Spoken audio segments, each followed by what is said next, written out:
Mount Marapi in Indonesia is erupting again, and this is one of Indonesia's most dangerous and unpredictable volcanoes. And that's why I'm reporting about this today, because we're all still shocked about what happened in 2023. So now we're looking at this thing and we're wondering, is this leading up to something like this again? Mount Marapi in Indonesia, it does not always give people time to escape. So, and at first, this is important because we should not mix this volcano up with another volcano that sounds similar. So this is Marappi in Sumatra, and it's near sorry guys, I practiced. It's near Bukit Tinggi and Padang. Bukit Tinggi and Padang. I'm trying. So this is not Merapi in Java.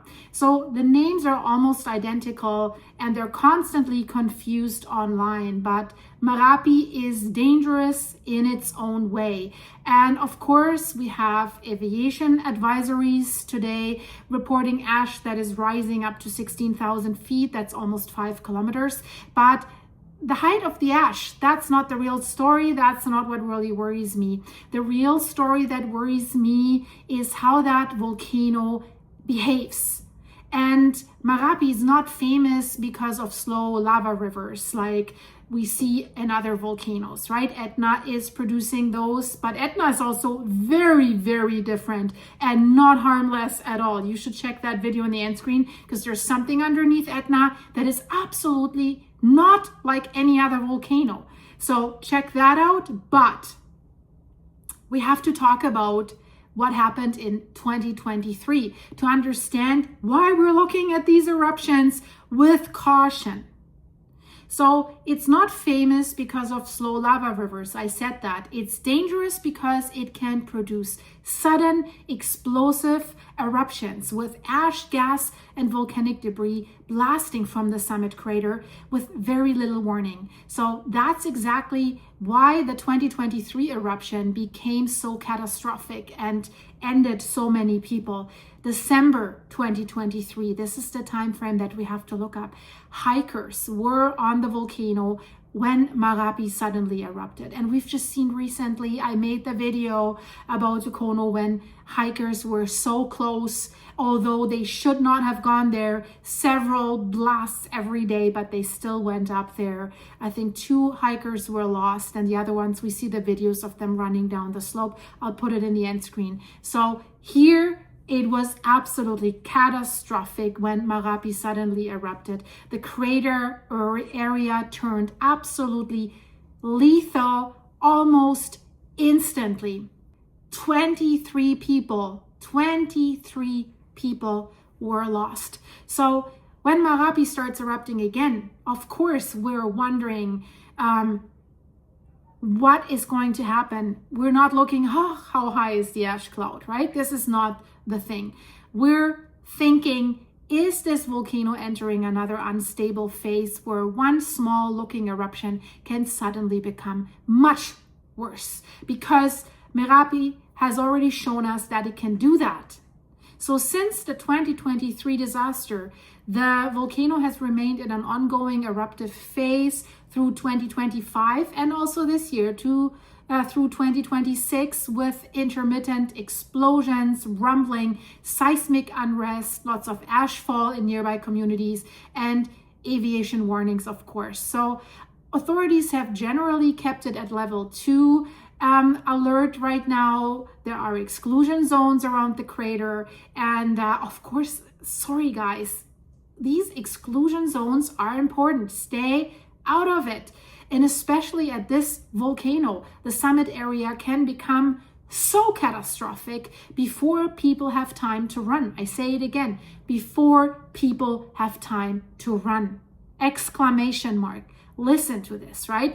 This is what makes Marappi different from the dramatic volcanoes that people in general imagine, right? You don't need a gigantic red river of lava flowing out to create a massive disaster. Even a very short explosive blast can shoot out volcanic rocks like bullets, like machine guns from the crater, and then add hot gas, hot ash, and that can move down the upper slopes. So if you're in the immediate area, no luck, right? But then also the ash can contaminate water, can damage crops, can irritate lungs and force flight warnings. And then if we add Indonesia's tropical rain, that ash can be remobilized into lahars. And we talked about this just yesterday about Mount Rainier in Washington, the most dangerous volcano in the United States. Did you know that?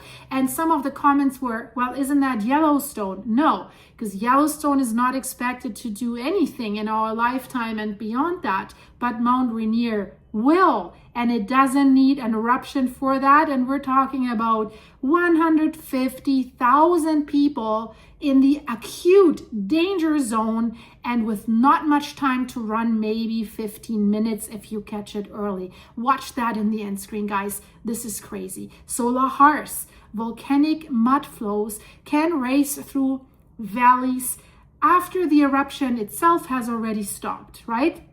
This is why that is much bigger than any ash plume.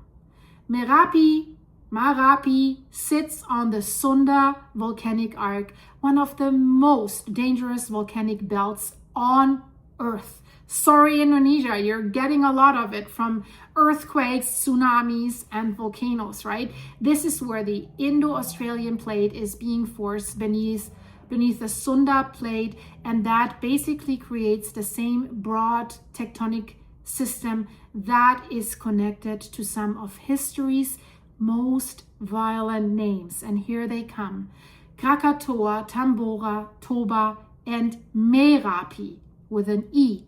And Indonesia is just not a country with volcanoes, right? It's a country that is built on subduction, big earthquakes, lots of magma, pressure, unfortunately. And right now, Indonesia has multiple volcanoes that are active at the same time, and the wider region continues to experience significant earthquake activity. It is located along the Pacific Ring of Fire. That's the name, and that's why volcanoes, earthquakes, tsunamis, subduction zones. So that does not mean that one eruption automatically triggers another, but it does mean this entire region is part of a restless tectonic system where volcanic unrest and earthquakes are never isolated the way they might look on the map. And Marappi is especially concerning because it has a history of this sudden escalation, Shizzy's hitting the fizzy, suddenly without a warning.